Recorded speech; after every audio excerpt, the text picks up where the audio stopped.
All right, we are live. Well, good morning, you guys. It is Tuesday, the 6th of December. Christmas is coming very, very, very fast.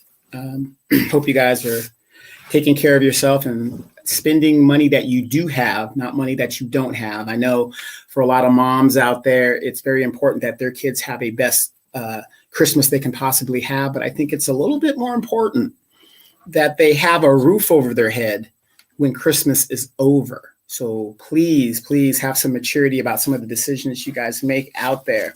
Today's a very important day. Today is the runoff election in Georgia, which really doesn't matter. The Democrats control the Senate in the old way that they did, just in case Warnock does not win. But if he does win, Black people are going to get more of the same. So they're doing the runoff between Ralph Warnock and Herschel Walker. Been debating a lot of people for a long time, and it's amazing how people will let their feelings get into their emotions, and they vote by how they feel. This person talks like an idiot, or this person's this, or this person's that, or I don't like this person because they insulted me or they insulted my people. Then when I say what does the other party do? What does the Democratic Party do? Well, if Herschel gets in there, he's just going to vote the way they tell him to vote.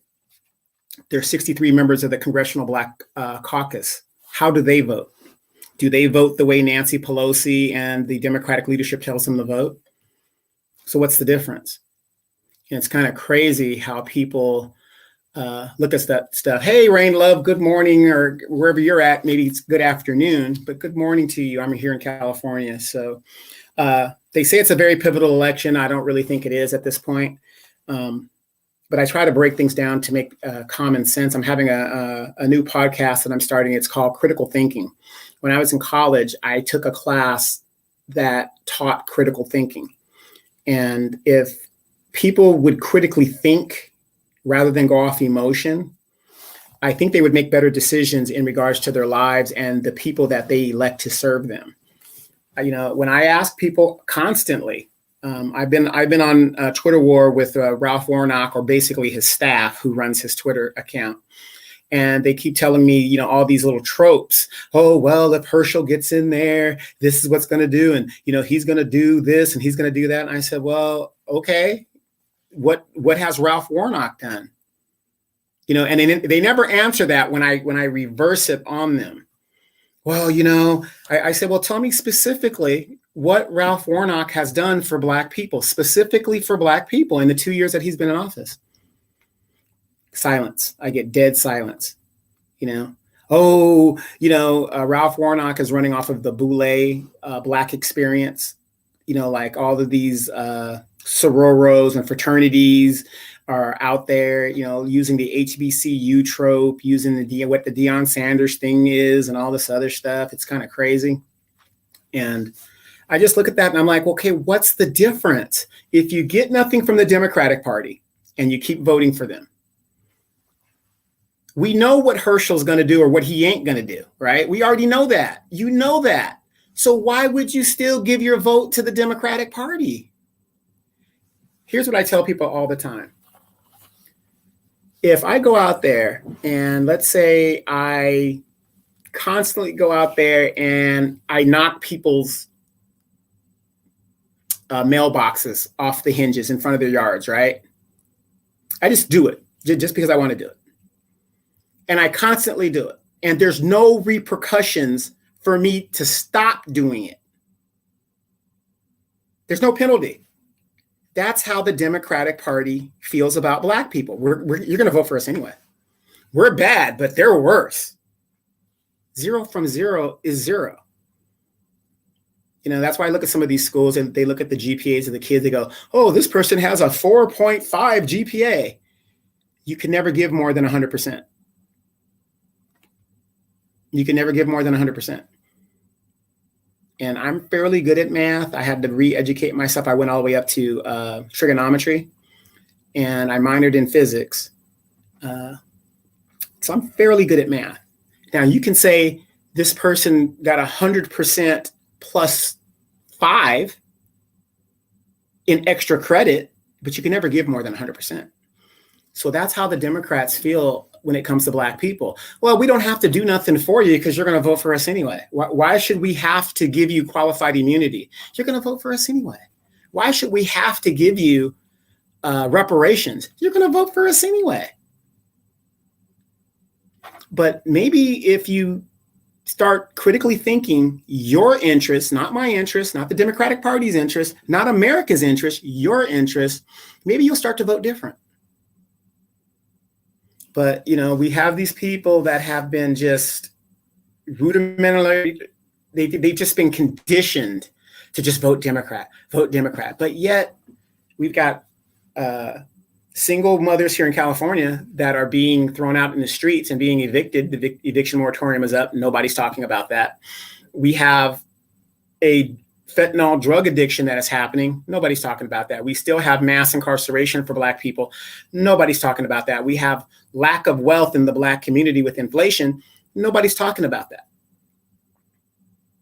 But we're going to vote Democrat. We're going to continue to vote Democrat now. No. I'm not saying be a Republican. That is not what I'm saying. Critically think. Guys, listen to my podcast when I start critically thinking. Critically think. I'm not telling you to vote Democrat. I'm telling you to vote your interests. If voting for some policies that happen to be Republican is in your interest, do it. I'll give you a better example.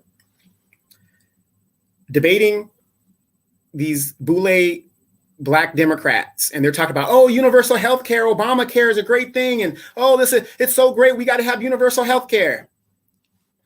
Are you aware that universal health care was introduced by a Republican, and that was a Republican program that was initially initiated by Mitt Romney when he was the governor of Massachusetts and was passed under his jurisdiction?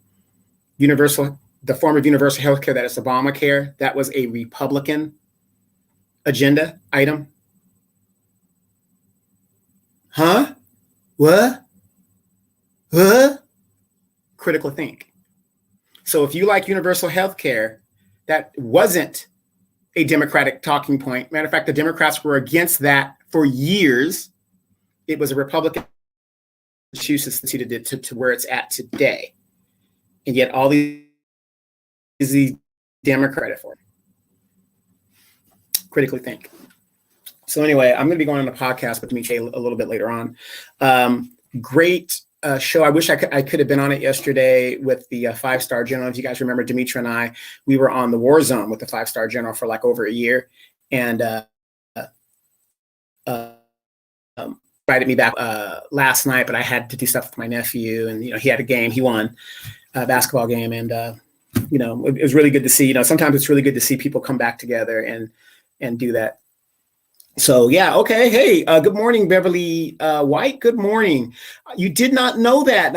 They kept calling it Obamacare. Yes, on the national level, when Obama was president, they adopted what was going on in Massachusetts. So if you do your homework, Mitt Romney championed that, and that's what they patterned it after. But now when it got to the federal level, they called it Obamacare. But the initial program, and if you look at its tenets of how it was set up, it is basically a Republican program. So, and again, it's no slight against you. This is how they keep us all in the dark, because we are so busy trying to eke out a living and trying to pay bills and trying to spend time with our families that we're not paying attention to what's going on. So, you're not the only one that didn't know that. I didn't know that at a time. Thus, I am now, get my fingers right, a recovering Democrat, because I'm finding out that the Democratic Party, for me, is wholly against a lot of my interests. Okay, and I'm gonna give you an example of some of my interests. Okay, some of my interests are like, I'm not with the gay agenda. Okay, that is, everybody's free to love who they love, but you ain't gonna see me out there trying to stop protests and marches and stuff. I mean, you do that. That's not for me. Okay, I'm not with that stuff. The Democratic Party's against reparations. That's not for me. So I'm not with it. There's a lot of stuff, the Democratic Party, that I'm finding out for myself, that they are against Black people. And it does make sense to me if you really critically think about it. In the 1960s, during the civil rights movement, what party was against Black people receiving civil rights legislation and rights? It was the Democratic Party. The Democratic Party, if you go by history in its formation, was a party that was set up to uphold white supremacy. It's always been that way. Even in the 1920s and early 20th century, Woodrow Wilson, when they filmed Birth of a Nation, Woodrow Wilson was a Democratic president. He rubber stamped that movie to justify the Ku Klux Klan in the modern era. At one time, if you did not have ties to some form of white supremacy, you couldn't get a federal job, you couldn't get a state job. Thus, you had Jim Crow. Jim Crow was enforced. It was enforced all over the nation in some capacity, but mostly in the South. What party controlled the South during most of the Jim Crow era? Democrats. It wasn't until the 1970s that the Dixiecrats switched over and became Republicans. See, and this is what we mean by critical thinking. So, yeah, Rain Love, Demo Rats, and there's my niece there. She's co-signing. She's a HBCU grad, Boulay type chick. No, she's in Boulay. But yeah, so that's one of the things we got going on. But I just wanted to let you guys know today's a very, very pivotal. It's not really pivotal. It's really not important. But please check out my podcast. I'm going to be starting. It's called Critical Thinking. And it's just going to throw things out that a lot of people don't know. And remember this, there's an old saying, if you want to hide something from a Black person, put it in a book. That is so damn true. All right, you guys, just watch the election, have some fun, live your lives. But remember, vote your interest, not my interest, not the Democratic Party's interest. Vote your pocketbook, vote your interest. And if we start doing that, you're going to see our lives as a group of people change. All right, have a great day, you guys. Talk to you guys soon.